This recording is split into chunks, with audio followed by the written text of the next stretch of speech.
Setiap kesuksesan pasti diawali dengan perencanaan yang tepat dan strategi yang tepat. Saya Tri Febrian, kali ini saya akan menjelaskan tentang analisis landscape bisnis.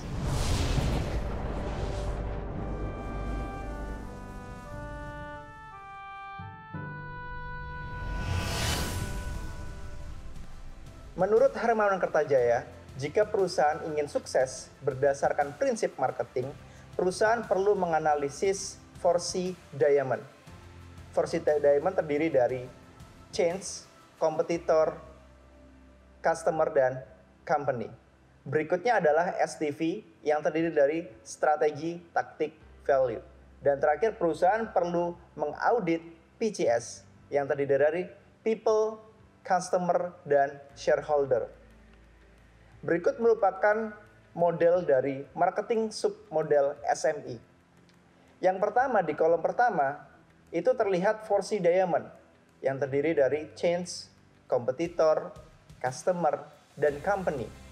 Berikutnya ada STV Triangle yang terdiri dari strategi, taktik, value. Dan terakhir, PCS Circle yang terdiri dari people, customer, dan shareholder. 4C Diamond terdiri dari change, kompetitor, customer, dan company. Akan tetapi tiga utama yaitu change, kompetitor, dan customer. Yang pertama kita bahas dulu tentang change. Perubahan sangat besar terjadi akhir-akhir ini, yang dimana terdiri dari politik, ekonomi, socioculture, teknologi, dan lain sebagainya. Jadi, immediacy of impact atau dampak segera yang dirasakan oleh perusahaan, misalnya regulasi dari pemerintah, itu akan dirasakan oleh pemangku perusahaan. Dan kemudian juga ada tangible of impact. Contohnya adalah teknologi. Teknologi menjadi primary of change. Jadi teknologi merubah landscape bisnis saat ini. Bagaimana perusahaan-perusahaan yang awalnya konvensional, mereka terus merubah landscape bisnisnya ke digital. Jadi ada beberapa perusahaan yang mereka tidak bisa beradaptasi dan kemudian mereka mengalami kebangkrutan. Jadi perusahaan perlu beradaptasi dengan cepat di masa kini. Berikutnya ada kompetitor, yang dimana kompetitor di sini perusahaan-perusahaan terus bersaing, perusahaan yang inovatif, perusahaan yang kreatif, yaitu perusahaan yang menang. Ya. Jadi sekarang perusahaan dituntut untuk bisa beradaptasi dengan cepat, berinovasi dengan cepat, dan kreatif lebih baik dibandingkan kompetitor lainnya. Dan berikutnya perubahan pada konsumen. Saat ini konsumen didominasi oleh tiga pihak. Yang pertama adalah women, youth, dan netizen. Jadi tiga pihak ini memegang kendali saat ini. Bagaimana consumer behavior saat ini sangat berubah sekali. Yang dimana sebelumnya, di era-era sebelumnya kita belum melihat atau belum pernah merasakan internet. Akan tapi kita sudah merasakan internet. Mulai dari 2G sampai sekarang 5G yang sudah didengungkan oleh pemerintah. Dan terakhir adalah company atau perusahaan. Bagaimana perusahaan harus mengambil kebijakan dengan tepat. 4C Diamond ini juga berkaitan dengan VUCA. VUCA terdiri dari volatility, uncertainty, complexity, dan ambiguity. Yang dimana 4C Diamond, VUCA, volatility dipegang oleh change. Dan menjadi primary of change yaitu teknologi. Jadi perusahaan harus bisa beradaptasi dengan teknologi. Dan berikutnya uncertainty, yang dimana kompetitor terus berubah, terus berinovasi. Contohnya adalah ketika kita melihat Bluebird, yang awalnya Bluebird tidak pernah mengira bahwa pesaing-pesaing mereka sangat produktif dan sangat kreatif seperti Gojek dan kemudian Grab, Maxim, dan lain sebagainya. Jadi Bluebird harus bisa beradaptasi dengan cepat. Jadi inilah yang dinamakan kita terus berubah.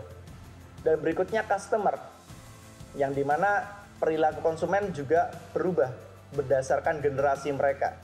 Tadi saya sudah menyinggung sedikit tentang women youth netizen, yang dimana perempuan memegang kendali karena semua uang itu milik istri, gitu ya. Kalau misalnya ada beberapa jokes yang dimana wanita itu sebagai pemegang kendali di rumah tangga, dan kemudian pemuda, ya, atau youth, yang dimana para pemuda di sini generasi milenial saat ini memegang kendali ekonomi saat ini, ya. Jadi ketika perusahaan melihat apa saja sih keinginan dan kebutuhan dari youth, ya, itu perusahaan tersebut akan memberikan hasil yang lebih baik, ya. Dan berikutnya adalah netizen, yang dimana netizen ini semua kita yang menggunakan internet termasuk netizen, gitu ya. Jadi perusahaan harus bisa melihat, ya, atau bahkan mereka harus bisa beradaptasi dengan menggunakan dua cara, yaitu omnichannel, dengan mereka mengevaluasi atau mungkin mereka memanfaatkan konvensional offline dan mereka juga memanfaatkan online. Jadi sekarang perusahaan mulai beralih dari konvensional to digital. Dan terakhir adalah company. Kalau di dalam VUCA, ya, complexity tadi ada di dalam customer. Kemudian ambiguity ini yaitu perusahaan. Bagaimana perusahaan harus bisa mengambil kebijakan dengan cepat. Dengan perubahan teknologi yang begitu masif, jadi perusahaan harus bergerak dengan cepat. Berikutnya yang terakhir adalah generasi yang berbeda-beda ini juga menyebabkan para marketer harus bisa menghadapi masalah yang begitu besar. Ya. Contohnya adalah munculnya baby boomer, yang dimana ketika terjadi Perang Dunia Kedua, ya, di situ orang-orang yang kelahiran tahun 1946 sampai 1964 mereka mulai beradaptasi, ya. Pada saat itu frustasi di mana-mana dan lain sebagainya. Akhirnya televisi membuat mereka terhibur. Dan berikutnya ada generasi X. Generasi X yang lahir pada tahun 1965 sampai 1980. Ya, di mana ini sudah mulai muncul Hollywood dan kemudian sudah muncul berbagai band dan lain sebagainya, sehingga musik pada saat itu berkembang begitu cepat.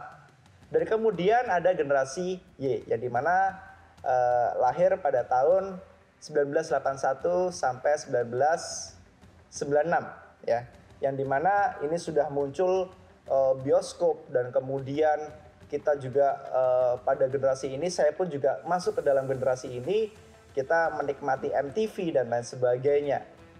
Dan kita sudah mulai sedikit mengalami yang namanya internet dan lain sebagainya, gitu ya. Dan berikutnya masuk ke generasi Z. Generasi Z yang lahir pada tahun 1997 sampai 2009. Nah, ini generasi-generasi muda saat ini nih, ya, yang dimana mereka sudah sangat paham menggunakan social network dan lain sebagainya, sehingga mereka memahami apa itu dunia digital dan lain sebagainya. Bahkan mereka tidak bisa kalau misalnya tidak ada internet. Jadi mereka sangat ketergantungan dengan internet. Dan terakhir, generasi terakhir yaitu generasi Alpha. Yang dimana generasi Alpha ini lahir pada tahun 2010 sampai 2025. Generasi ini sudah disuguhkan dengan internet, dengan YouTube, dengan semua macam entertain yang bisa mereka dapatkan melalui gadget, ya. Jadi sama seperti anak saya, bangun tidur pasti nyarinya gadget, sebelum tidur nyarinya gadget. Mungkin itu yang perlu diperhatikan oleh para marketer saat ini, bagaimana mereka bisa masuk ke dalam generasi-generasi tersebut. Demikian pemaparan dari saya, semoga bermanfaat. Salam dunia, satu keluarga.